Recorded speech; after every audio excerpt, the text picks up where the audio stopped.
Two married couples were shot in the Antioch church shooting, both believing in those terrifying moments their spouses were dead.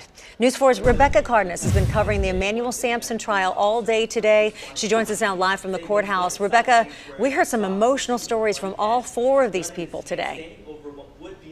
Yes, Tracy, it was Pastor Joey Spann and his wife Peggy, William Jenkins and his wife Marlene. All of them told heart-wrenching stories about the day that they thought that they lost each other. Now, Marlene says that she watched her husband get shot in the legs and fall to the ground in front of the church on that day. In that moment, I should say, she says that she, instead of running away from the shooter, ran toward her husband, and that is when she was shot in the arm.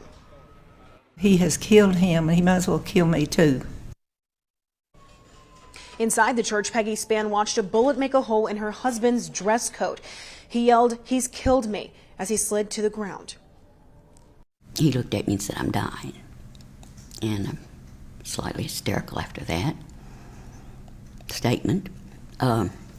We told each other we loved each other.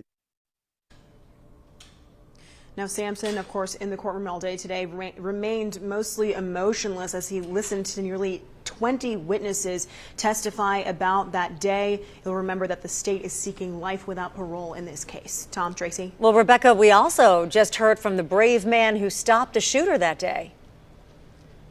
Yes, Caleb Engel is that church usher, very much hailed a hero from that day. He was one of the last people to testify today, and he walked us through the moments that he confronted the shooter. I remember standing up in front of him, and he extended his arm.